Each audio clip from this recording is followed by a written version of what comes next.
Hello, everyone. Welcome back to episode 2 of the podcast. This is a Conversation with Ari. I'm your host, Ari. I'm super excited to have back with me today my guest, the Beej.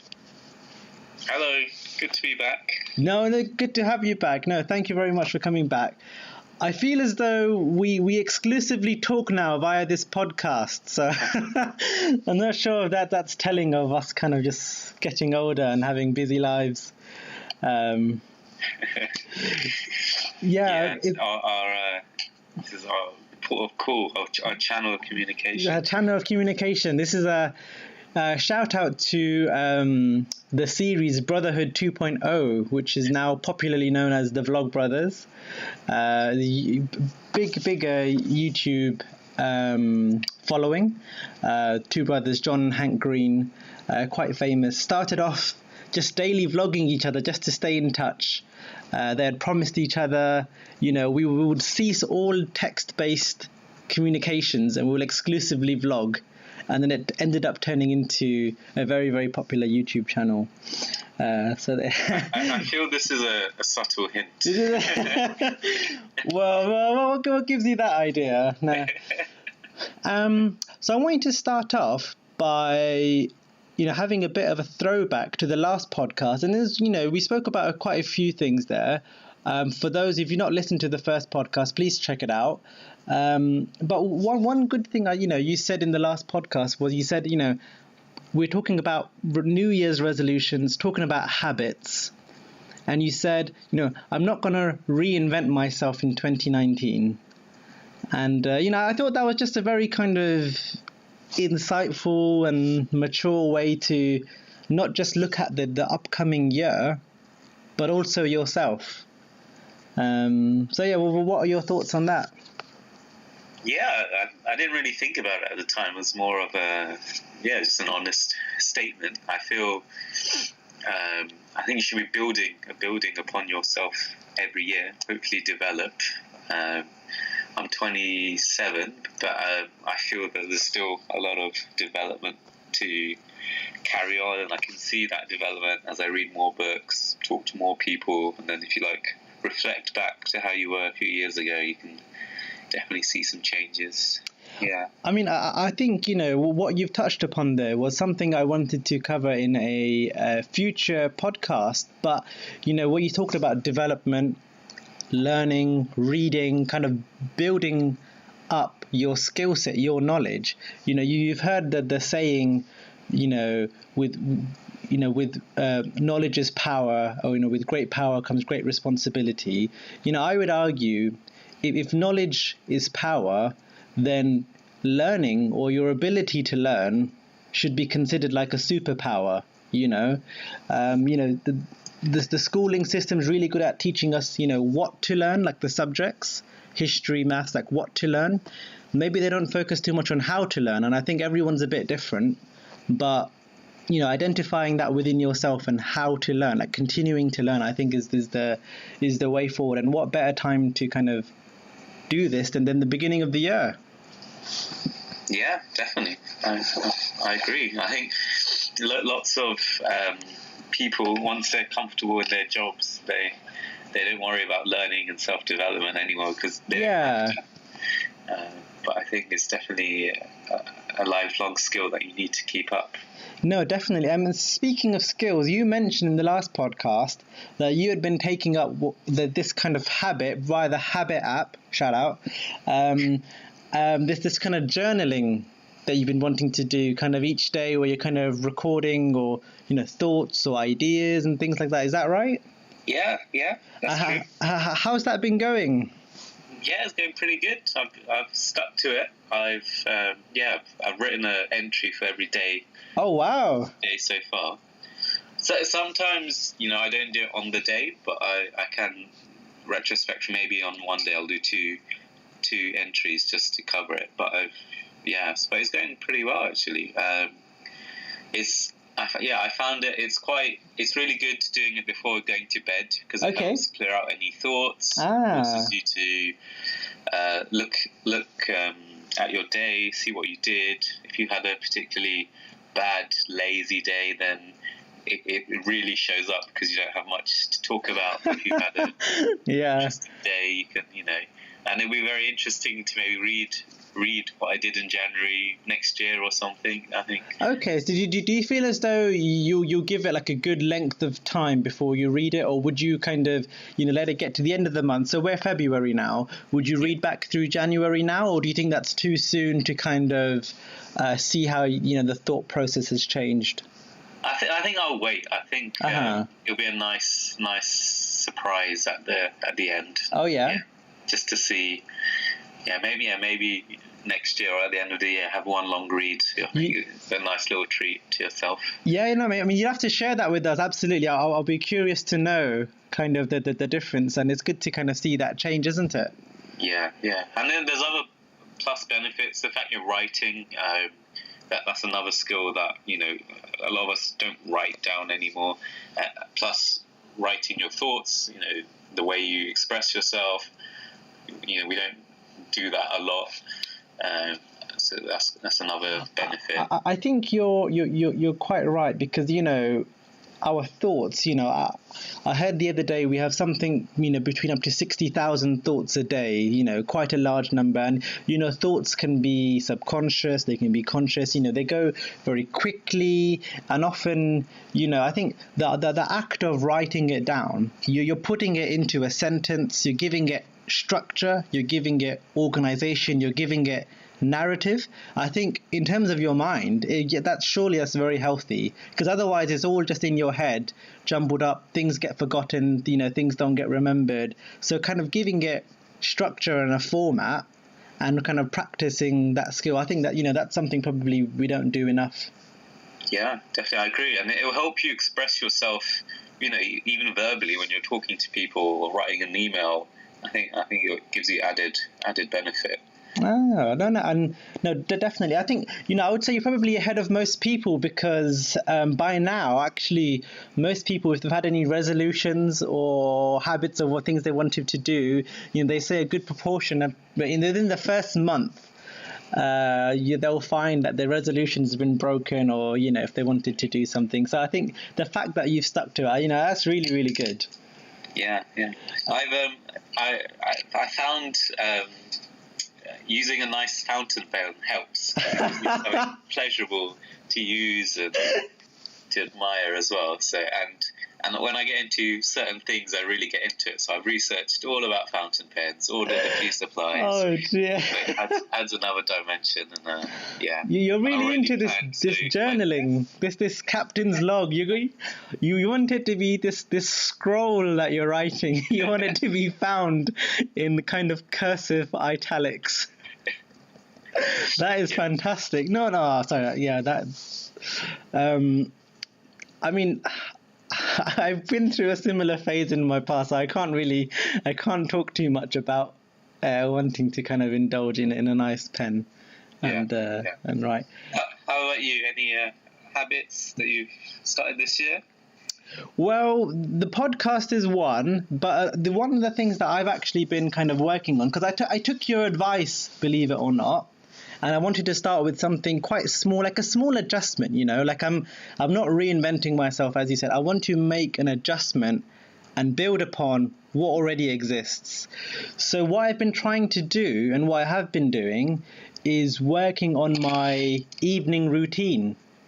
It might seem like an odd thing to kind of do, but essentially I think it's, having a good evening routine is the key to having a good morning routine. You need to be doing things right the day before, getting into bed at the right time, getting enough sleep to have a good morning routine and give yourself the best chance to, be successful and to do what you need to do in the next day. So what I'm wanting to do is kind of, an hour at the end of the day, that's my precious time, and I try to work on a routine where I just, prepare things for the next day. So I've sorted out my lunch, I've sorted out my clothes, I've sorted out my bag, I have an evening shower, I brush my teeth, I do all these kind of good things to help unwind. I shut down, phone and all these kind of TV and these other things. I try to get in a little bit of reading as well. So it's not completely perfected yet, but it's something that I've been doing, somewhat consistently, just in the evening, to just improve my life as a whole, really. So yeah, that sounds really good. That sounds like a lot of habits in one. I know there's one central theme, but yeah. I tell you how I started off. So I'm married, you know this, and my wife. So she's a bit of a clean freak. So I'm not essentially allowed to step foot in the bedroom or in the bed sheet unless I'm as clean as one can physically be. So I used to be more of a kind of morning bath, shower type person, and I've kind of just restructured all of this to kind of be a bit more consistent with the environment, let's say. But I've really reaped the benefits. I've been looking at what I can do consistently, and I think the next step for me is the evening routine, and then working on a morning routine. If I can, and actually, we can talk about this on another show. But I think starting off your day right is just so important. There's so many subtle things you can do, like they say, wake up in the morning and before you leave the house for work or school or wherever you're going, make your bed. That's a task that you've done. That's a big tick on your to-do list already done, and you start off your day with a win. And I think from a mentality point of view, that's really, really key. You just give yourself a feeling that I'm going to be successful today. So that's the next step. Well, yeah, talking about morning routines, I told you that I was doing like one habit a month. So okay. The one for February has been to meditate every day. Oh, wow. I've been using... I have meditated sporadically in the past, but I'm using the Headspace app just for some guided meditation. This is a shout out to Headspace app, guys. I'll leave a link in the description down below. But carry on, please. These app companies would give a small payoff. But anyway, so that's what I'm working on right now. I've done 5 or 6 days in a row, so it's pretty good. And so this meditation, is that kind of similar to mindfulness, which is quite kind of popular these days? Is it quite different, or? It's all in one spectrum, sort of. So meditation would be like an active session when you're actively trying to focus on yourself, clear your mind, focus on your breathing. And then mindfulness would be more of a general state of mind when you're doing things like, I don't know, basically you're aware of why you're doing certain things. Yeah, absolutely. It's the now. Why you're eating? Are you emotional? Are you what's going on? So, but they are all in what they are connected. Yeah, I believe connected. But yeah. So ideally, journaling in the night to help clear your mind, before you go to bed, and then meditation in the morning to help you focus for the next day. But meditation, I do use. I use it as a tool. So before I need to do some work, that's a good time for me to do it because it helps clear your mind, lets you focus and things. So so far we were 2 months into the year, but I can see a bit of a theme. There's you're working on the, let's say, the mind, mental side of things. You're kind of journaling. You're very kind of aware of thoughts. You're writing things down. You're trying to work on kind of clearing your mind and becoming more focused. Is that kind of one of the goals or that you're wanting to develop this year? Yeah, definitely. I feel with the current job that I've got, I did have a lot more free time, so you've got more time to think. So it's a good time to do that. But I'm moving on to a more busy job. So we'll see how it affects me and if it helps, So that'll be interesting. No, I think definitely you're kind of ahead of the game. As I said, most people would have been unsuccessful with resolutions by now. It's just been proven year after year. There is this thing that exists called Blue Monday. I'm not sure if you've come across this at all. Is it when you're just very sad to go to work, or is it? Yes, yeah. You've kind of got it. So Blue Monday, this is like an idea that was kind of conceptualized quite a few years ago, and it's generally falls on like the third Monday in January. And Okay. it's kind of like a pseudoscience, but they've done like these kind of calculations where they've looked at, so this is for like, say, the Northern Hemisphere, let's say. They've looked at things like the weather. They've looked at, time since Christmas. They've looked at things like debt following like the big spend, during Christmas and the holiday season. And they've looked at, the average time since people have failed their New Year's resolutions. They started in the beginning of January. So with this kind of pseudoscience calculation, they're able to calculate that third Monday of January is like the most depressing day of the year. When you look into all of that, the weather, the debt, time since Christmas, people failing their resolutions, so it's quite interesting. So it seems like you've gone past that quite well. I've made it through. You made it. Monday. That's good. So we've been speaking kind of like resolutions, but more in the context of habits. And, there's a lot of different resources on habits, but generally some of the things I've come across is that, some people would argue that a habit is a combination of three things, which is knowledge, skill, and attitude. So the knowledge would be kind of the what to do, like what should I be doing? The skill is how can I do this? And the attitude would be the want of wanting to kind of do it. So, I think you kind of need all three of those, to be there, to be able to make something into a habit. So just to give you an example, I may want to get into kind of photography. I may have an idea, so know like what kind of things they do, but I may not know how to do it. I may not know how to develop that skill, for example.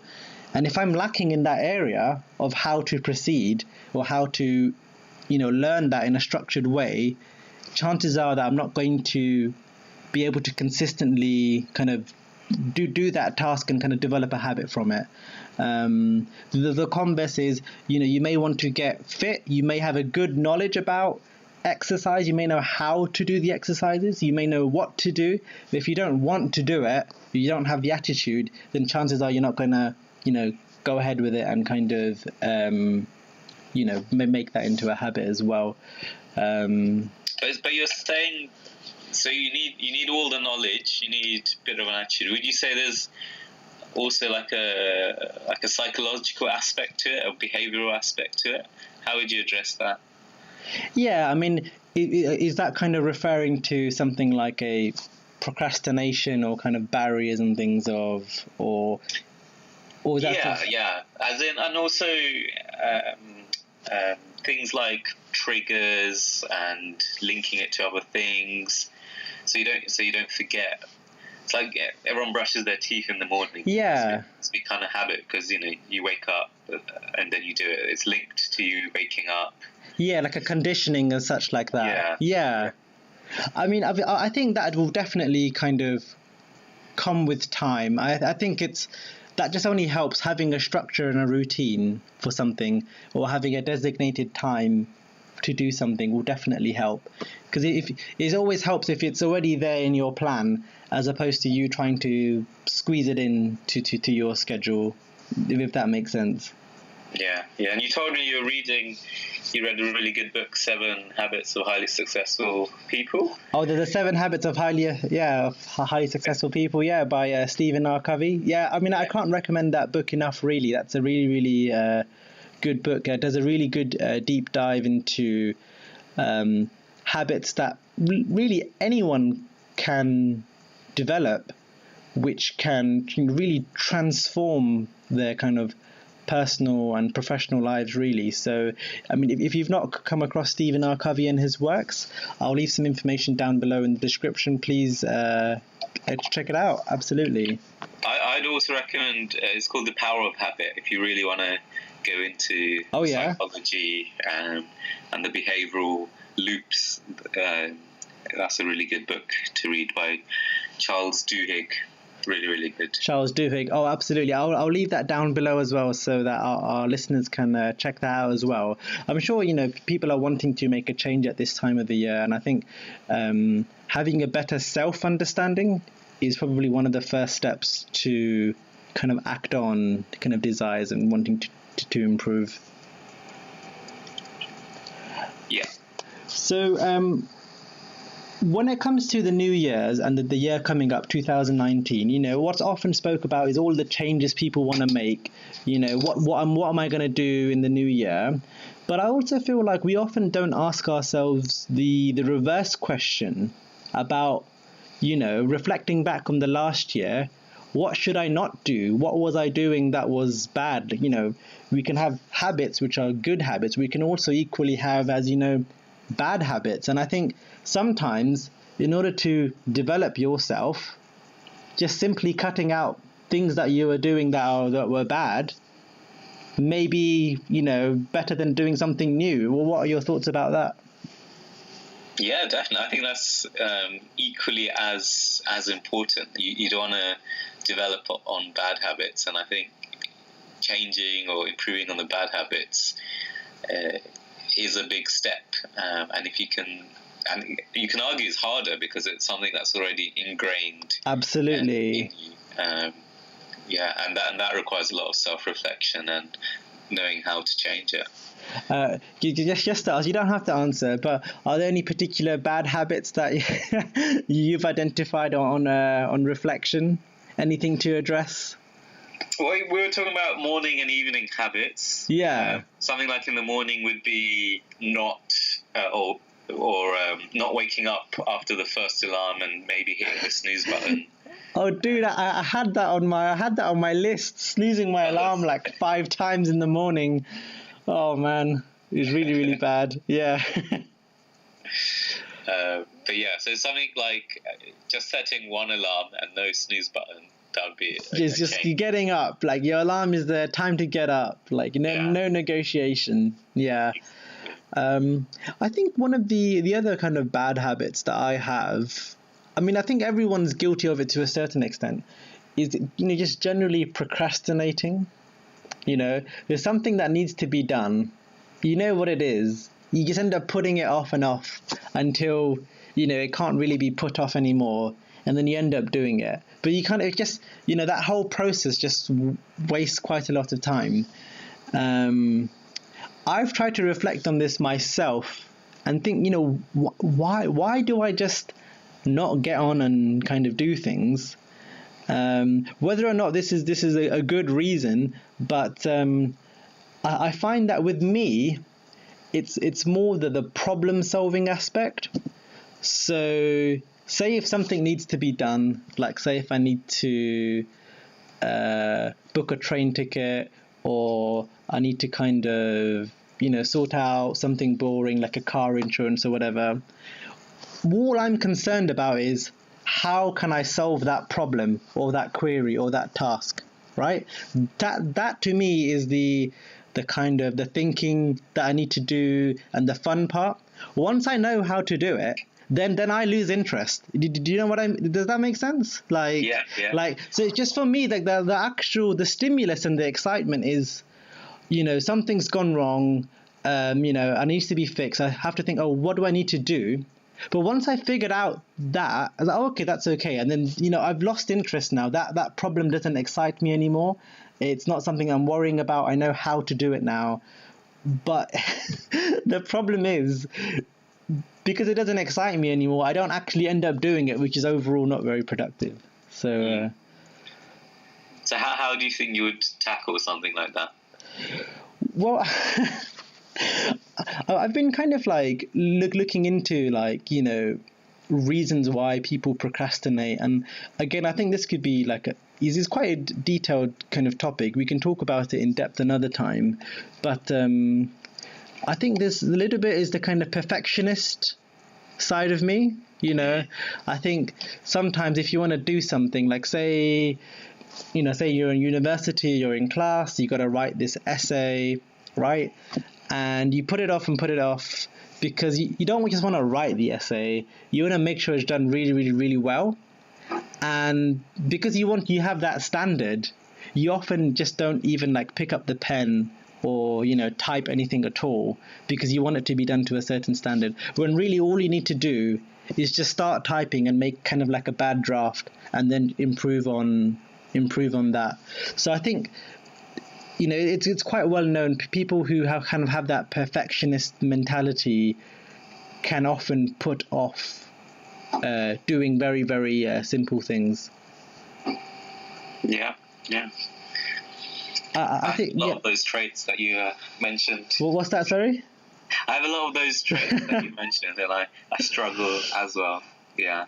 Yeah, I mean, I think it's just things like, so say if we looked at in the kind of category of fitness or something like that, you might need to just work out regularly throughout the year.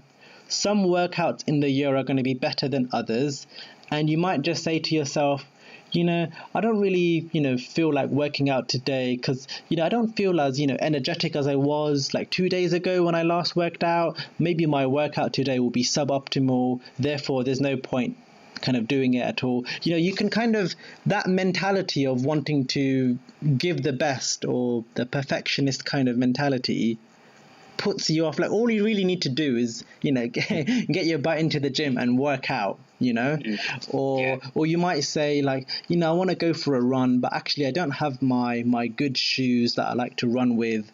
So, am I really going to be able to run as well as I can? And just, you can, those kind of thoughts can just creep in and make you feel like, actually, I won't run at all. When actually, if you went and you ran, it may not be the best, it's still probably better than doing nothing at all. Do you know what I mean?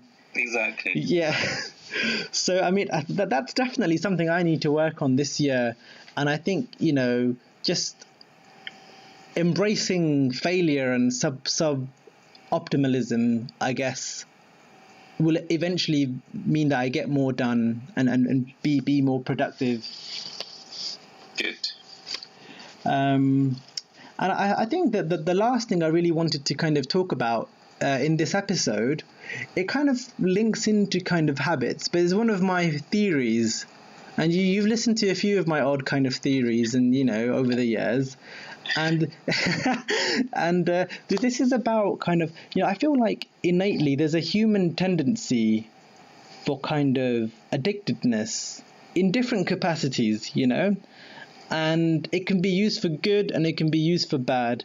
You've heard addiction, and obviously in the negative context, people have gambling addiction, smoking addiction, drugs or alcohol, these addictions which are, quite crippling to them in their personal lives, professional lives. They're quite bad.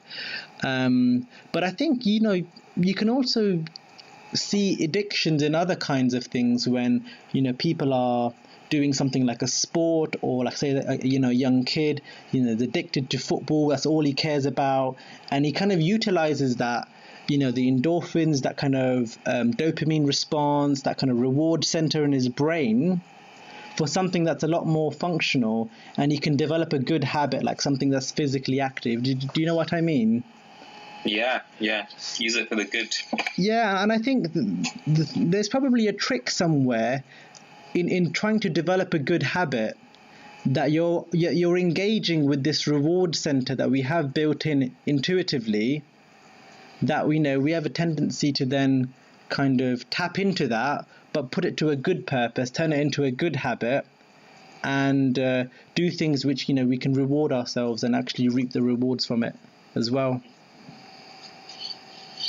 So you might argue that you should be mindful when you're doing the bad habits so you can stop yourself, and then be mindful when you want to be doing these good habits to see how can I implement my addictive traits for the positive, for the benefit of what I want to try and achieve. Absolutely. I think there's a lot of things where you can find you spend a lot of time doing something which is not really productive, but if you applied that same intensity to something else, you could really reap like a strong reward. So for example, for myself, I quite enjoy kind of playing video games competitively online, and I've put in a good number of hours, I think thousands of hours, for example. And they kind of give you that same kind of addictedness, kind of craving, that feeling, that kind of reward. But had I put all those hours into learning how to play the guitar or something like that, I can get something else out of it as well. Or someone might want to binge watch lots of TV, and they can get quite addicted, just watch one right after the other, and they have that kind of tendency to kind of do something quite intensely. But I think if we can kind of utilize that and nurture that towards something like a goal or something we want to develop, I think that's the key to really personal development, which is kind of what we're talking about. Yeah, just from what you mentioned, we have to also be careful, because we live in a society where it's very hard for us to control these kind of urges. Like you're mentioning on your video games, they're designed to give you a dopamine rush, like leveling up, or absolutely, reward you like a limited reward every day or whatever. It's designed to get you coming back and back and back. I know, they do it so well. They do it a bit too well. Exactly. And even in the TV shows, with the autoplay, it's just very clever. It's all against you, so you need to be aware of all these social tricks to try for you to be in control of what you want to try and achieve, opposed to these external factors controlling you. No, I think you're absolutely right, and I think that's probably where you're going to reap the rewards of some of these kind of mindful habits that you're wanting to work on, really. A better self-mastery, if you will. Yeah, absolutely. But no, I think that's pretty much kind of what we wanted to cover today. We talked a little bit about our reflections from the last podcast. We shared kind of the progresses that we've kind of made a little bit with our habits and personal development, and I think we've covered quite a few good kind of ground with regards to kind of habits and kind of self-awareness. Is there anything else you'd like to say? No, I think you summarized that very well. Well, Beej, thank you so much for coming back on the podcast. I really, really appreciate it. And hopefully I see you on the next one. Yeah, my pleasure. See you next time. All right, guys, don't forget to comment, like, subscribe, hit that little bell. If you like the podcast, want to see more, please share it with your friends. And please check out the descriptions down below where I'll leave some helpful links for you guys. Okay, see you.